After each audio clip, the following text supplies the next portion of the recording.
Okay, now we're going to want to go ahead and open up Sapien.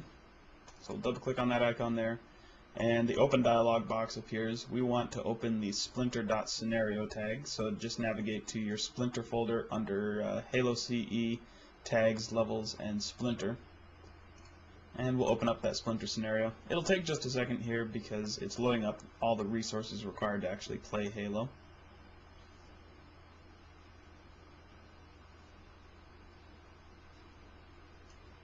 Okay, and we'll just arrange our windows here.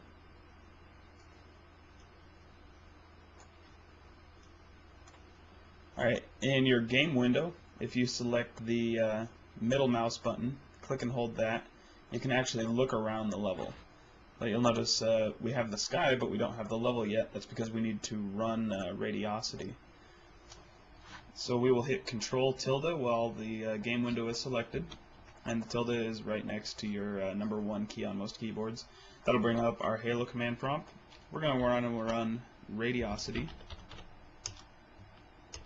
underscore quality space 0. Now, quality of a 0 is just for testing purposes. It'll run a real quick radiosity over the entire level. If you're actually going to be releasing this game to the public, the final version, you want to do a radiosity quality of 1. So again, the command is radiosity underscore quality space 0, and we'll hit enter. And now we'll hit arrow up to bring up our last command, and we're going to want to type in radiosity underscore start and hit enter. And you'll notice there are 3 numbers up in the upper left hand corner that begin counting down. That's just it's calculating the radiosity right now. So we will speed this up for you because it does take a little while.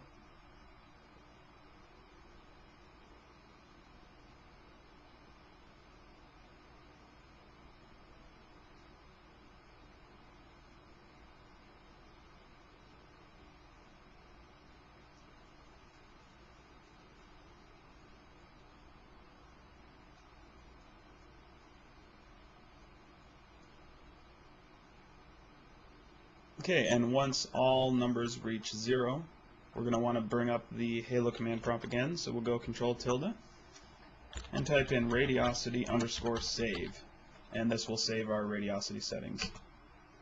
You hit enter,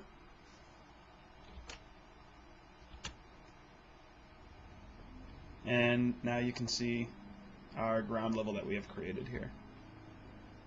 To control the game window, you would click and hold the middle mouse button.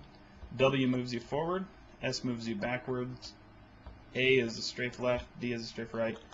To fly down or fly up, you would, while continuing to hold the middle mouse button, you would hit the R button to fly up and the F button to fly down.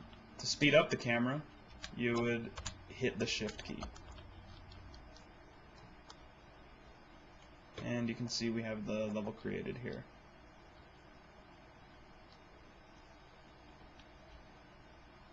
And now we do want to populate this level, and we'll want to select the player starting points.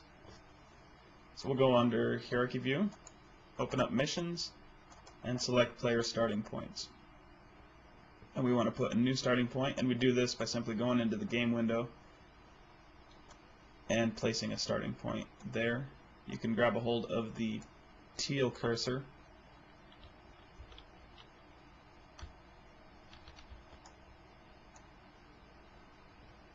and move the starting point around to be facing the direction you want. If you don't want the starting point to be here, you want to move it, you would select the gray box that makes up the starting point, and you can move that around as well. Okay, and our team index for this is 0, and we need to create another one here. We'll rotate him, and for the purposes of this tutorial, we'll only create 4 starting points, 2 for the red and 2 for the blue, since this is a smaller level. And we'll place a starting point there, and we'll give him a team index of 1. Place a starting point there, and you'll notice it did default as 1 because that's the last one we placed. Now we want these to be effective for all games, so with one of the starting points selected, we go down to type 0 in our properties palette and select all games. And do that for each starting point you selected.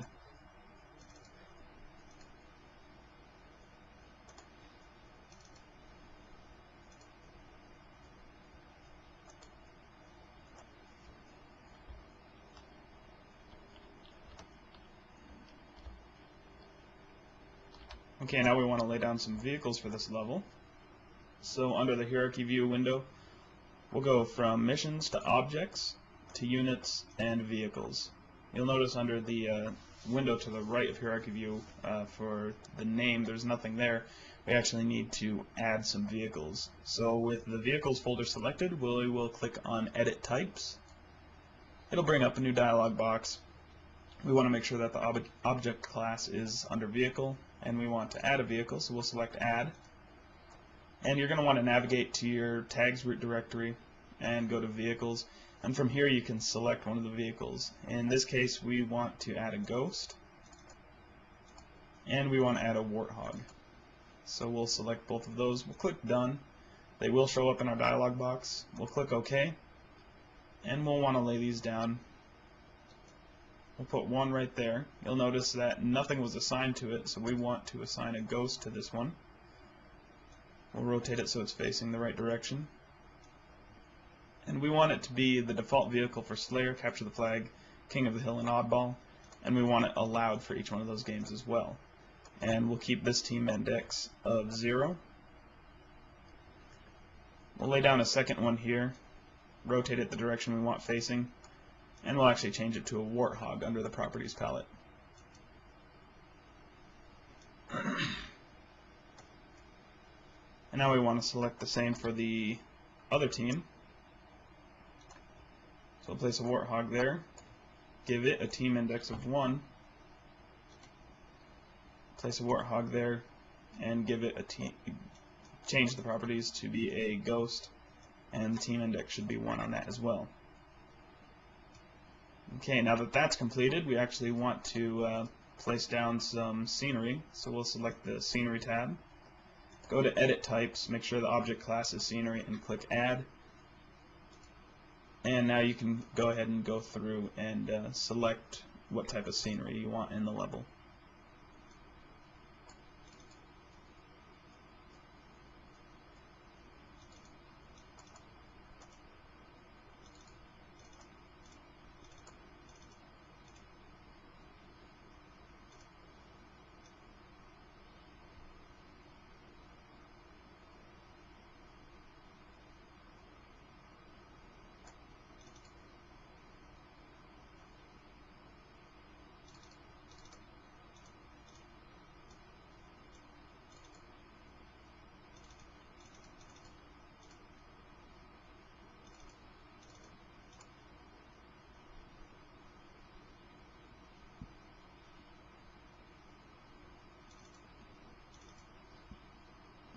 Okay, and then once you have selected the scenery you want, click OK.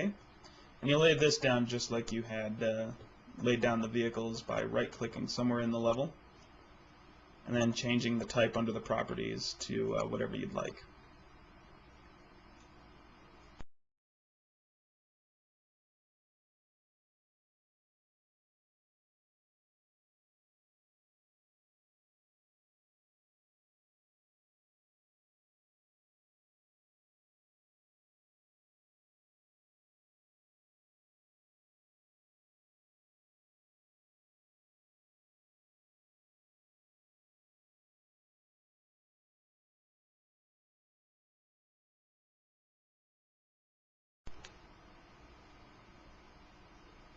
Okay, and once you're satisfied with that, at this point we're going to go ahead and save it.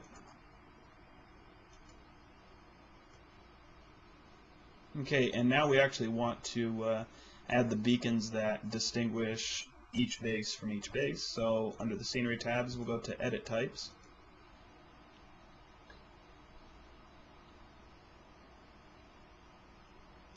We'll select add.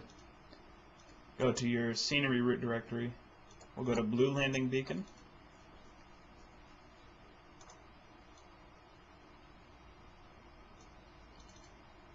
And we'll go to landing beacon.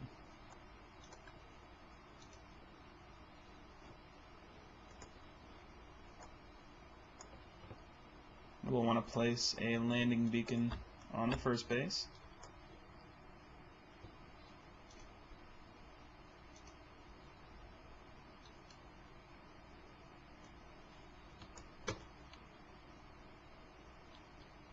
And place one on the second.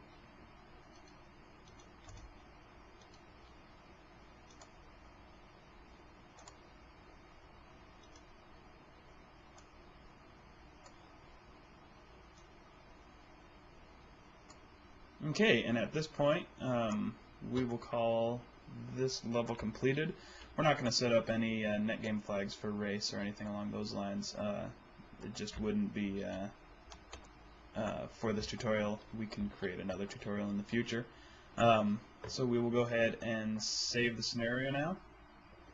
And in the next step, we'll export this into a map file using tool.exe.